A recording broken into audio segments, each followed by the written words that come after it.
Alright, someone requested me to make this video about this movie called Avengers Endgame.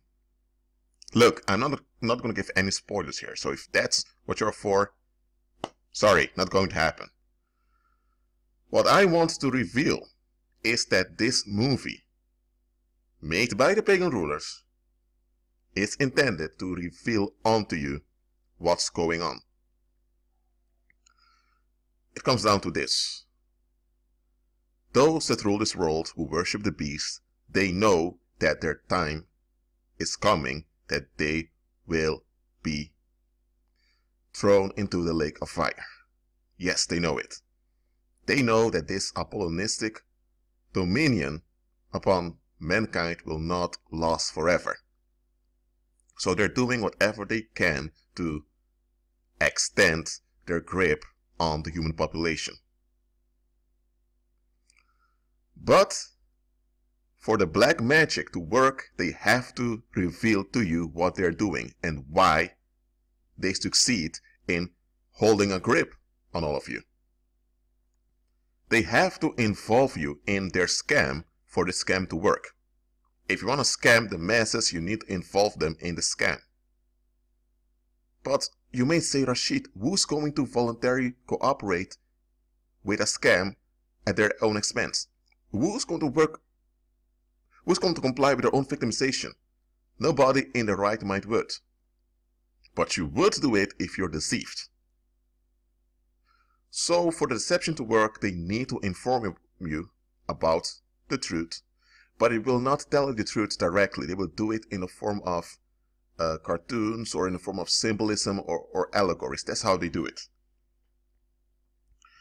And this movie comes down to the following.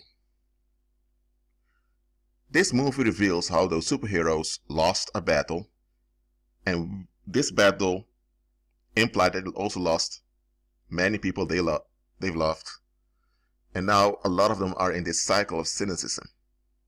But then they have a hope to restore it all, to turn back time.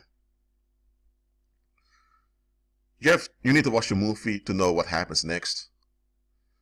But about that part, being stuck in this cycle of cynicism, that is what the world is in when their relief-seeking mechanisms don't work.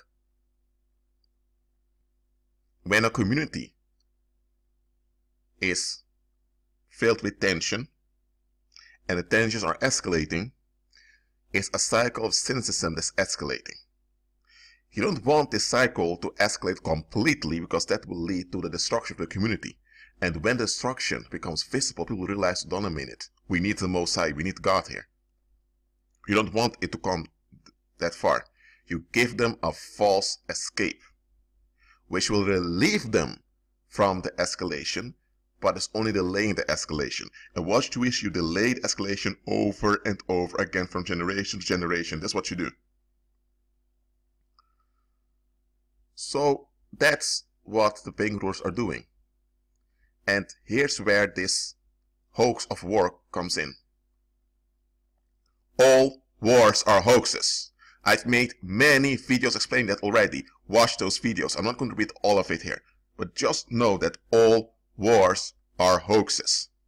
You have some civil uprisings that happened throughout history that were genuine. That was when the people had enough of their rulers.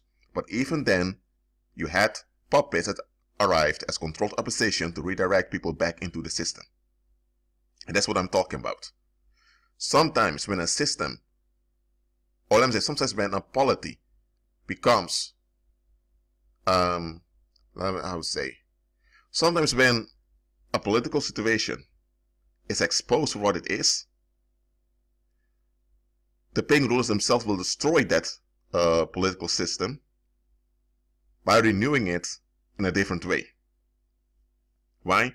Because the population will be in denial, but denial will not cancel out the resentment, and the resentment will cause escalation. So once the pagan rulers realize that, okay, the escalation is about to come, despite the denial of the people, we're going to destroy this polity that we have over here, and we're going to renew it in another way.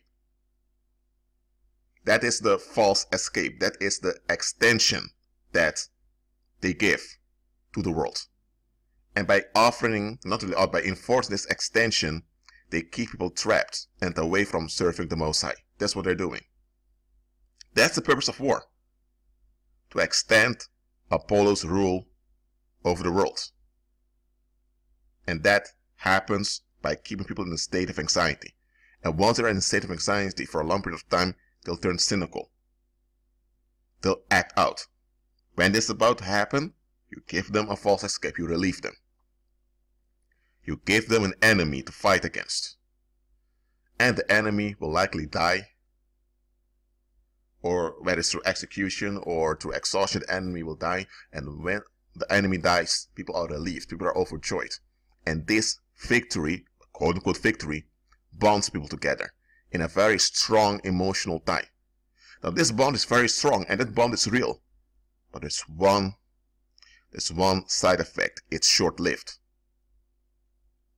It may last a year or maybe a decade. And in some cases even more than a decade, maybe like 2 decades. However, during that time, let's say that relief lasts for 2 decades. Within those 2 decades, many elderly died and many people that were born reach adulthood or in the teenage years. And some of the youngsters are now middle-aged. So what happens now?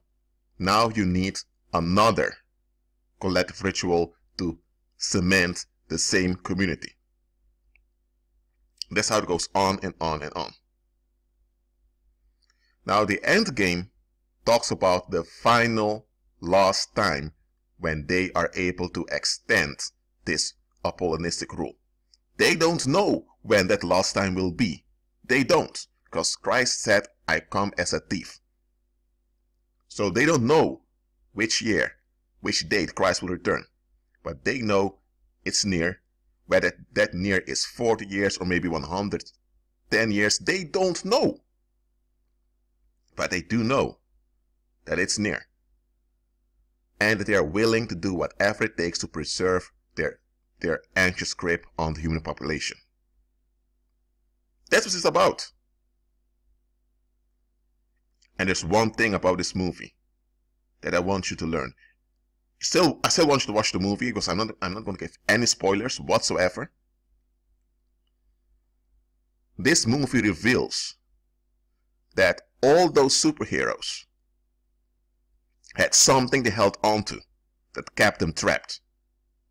And this is significant to the situation in the world. What keeps human beings stuck in the matrix, stuck in this world system, is because there's something they're holding on to that they should forfeit. It can be an idea, it can be a relationship, or it can be some expectation, whatever it is. It doesn't have to be something tangible. Often it's things that are not tangible.